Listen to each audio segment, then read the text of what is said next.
Let's get miniature!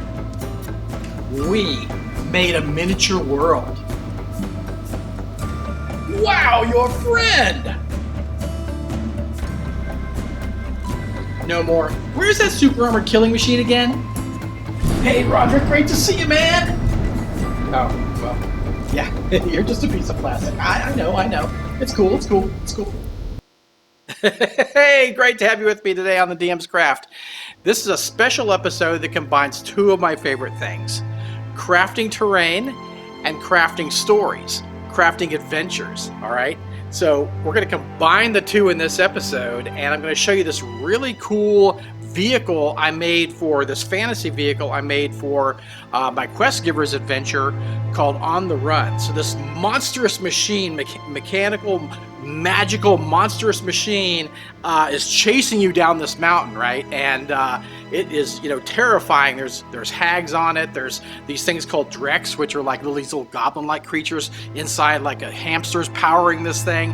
And this thing is frightening, right? As the hags are chucking magic at you, and this big wheel is about to squish you. So this is a super fun adventure and a cool craft. I really wanted to make something spectacular for this craft. So let's go to my table and I'll show you how cool this came out. You know how you'll see something and suddenly you'll just get inspiration for a craft?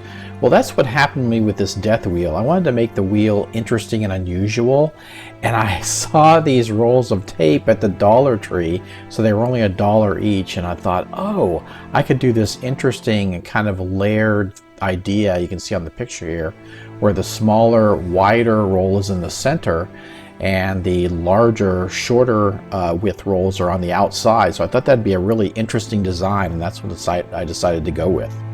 I had the wheels, but I needed some texture. So what I did is I took some styrofoam from a clamshell and I cut it up into strips that I could use to cover the wheels and give them a nice texture. So first I segmented the bits into different planks that would be on the wheel, and then I took this embossing tool and just pushed into it to get the wooden texture. And this is a really nice, cheap way that you can do that. I wanted to add some metal banding to the wheels to make it look like it would hold the wheel together.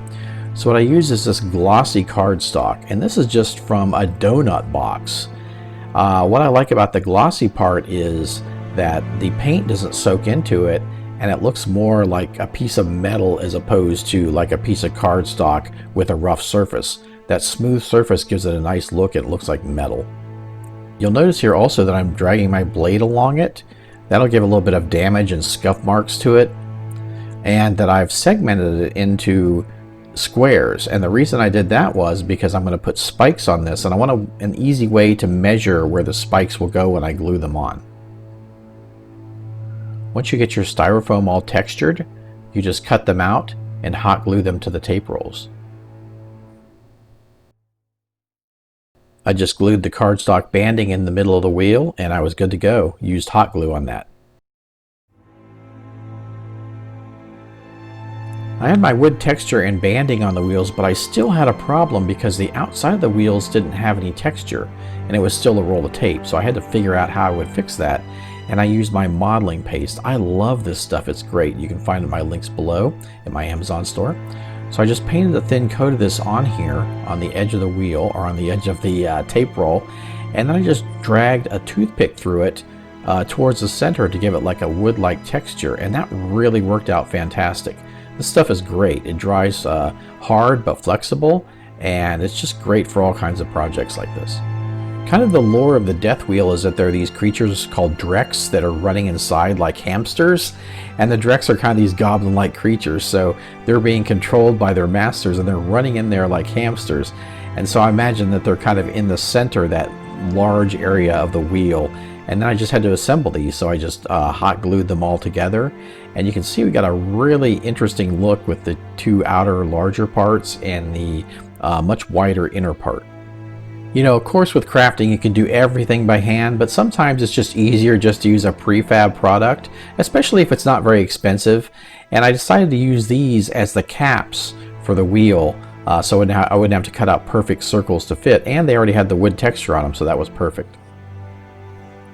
I want to have a forecastle, which is kind of the command deck of the wheel, and magic users sit on there, control the wheel with magic, and blast enemies and that kind of thing. You can also have plenty of rooms for other troops. So I made the height of the wall a little taller than you might expect for a miniature, because the miniatures are going to hide behind it, and I've got to have kind of a window, a crenellation in the front where the driver can look out, right? So that was kind of the idea with this. So I made that 1.5 inches tall, and then I made the base 3 inches by 4 inches. So I just cut that out of thick cardstock that you can find at my Amazon store. Once I cut that out, I just measured my clamshell pieces out, did the same thing, drew lines through it, used the embossing tool and got the wood texture on it, and then just cut pieces out that would cover up the cardstock and give it a nice texture, nice wooden texture. I got the forecastle all glued together with my hot glue gun, and I didn't put texture on the inside yet. I used that till last so that I could just put it on there and then measure with the differential from the bottom, already in it. That way I didn't have to measure that out, pre-measure that out. I could just measure it out after, and then just glue it in there, and it's all set, all good to go. I used those prefab wooden discs before. Now I'm going to use these doll stands, these wooden doll stands, and they've already got the wood texture on them, so it's perfect. So I'm going to glue one on the wheel and then one on the forecastle, and that's going to make it so that I can link the two together. I decided to add another detail. I love these gears that you can get. You can get them in bulk. I have a link below in my Amazon store, but you can get them in bulk in just about any craft place, and these are great to add to projects, particularly if there's some kind of pseudo-mechanical thing like this is. So I decided to add some detail with these cogs onto the places where the two wheels will connect. I took a delve into my wooden bits box, and I found these interesting shapes that I'm going to use on the forecastle to give it some detail. I added the strut out of my bit box, and say it with me, what did I use? E6000, that's right. It's great for gluing various materials together like wood and metal, so it'll be perfect for this application. Okay, I want to warn you about a big no-no. Do not use the E6000 on the foam or it will melt it, okay? I used my glue gun on this, and I glued the wooden bits to the forecastle, but I also used some of the wooden bits to cover up the edges where the foam meets the cardstock, and you can use that to cover that up, and it looks great. I glued some plastic spikes on. Wow, that really transforms the piece.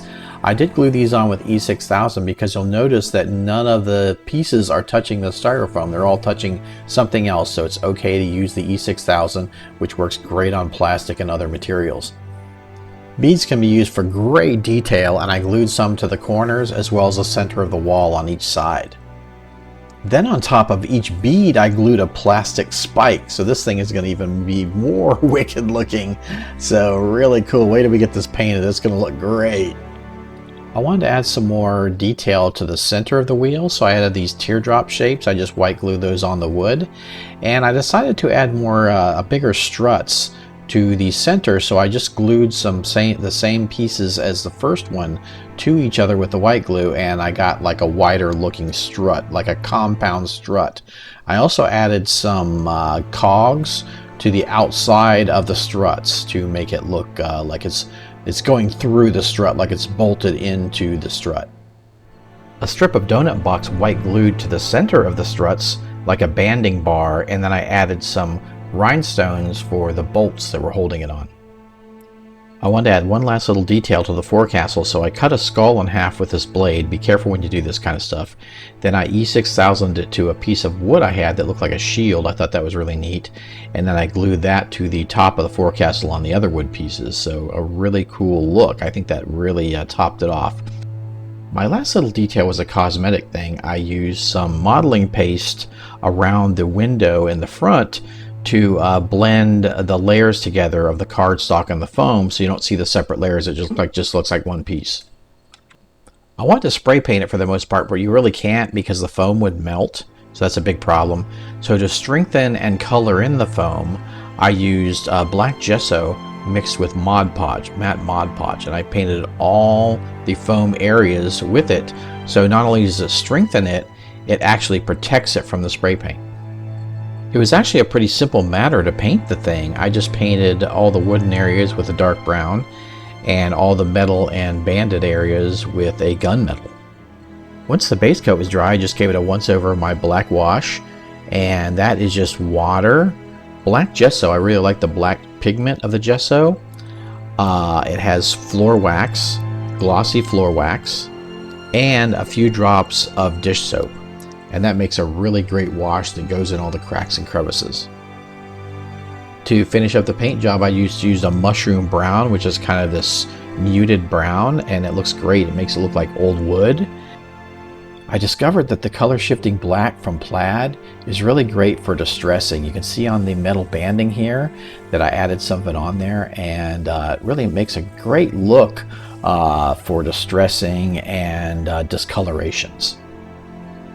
Variation of color can give your piece some interest, so I use this tan as another dry brush, and I use this scruffy brush. It's a nice application because it kind of breaks up the color onto the piece, and it looks like worn wood. I really like that effect.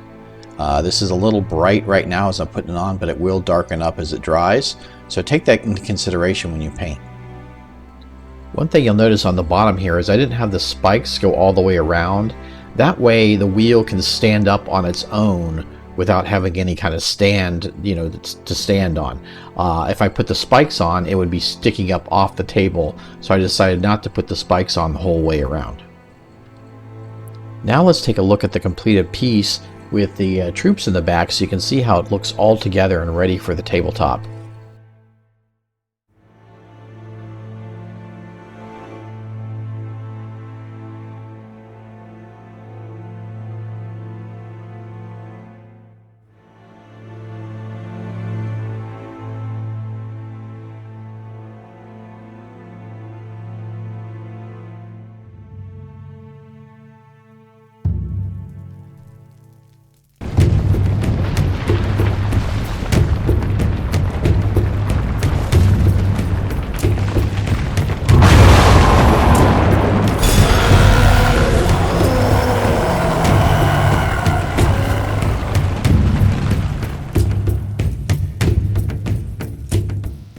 If you'd like to play the adventure featuring this death wheel, check out questgivers.com. The module name is On the Run, but the module is also featured in a 12-part campaign that's called the North Road Campaign.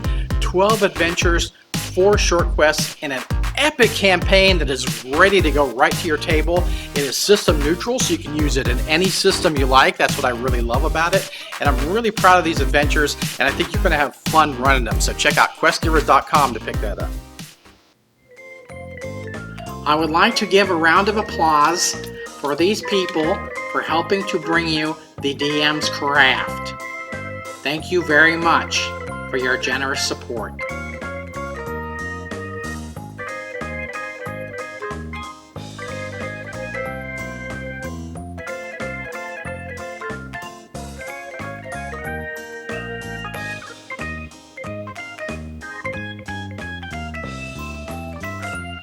That's a lot of names.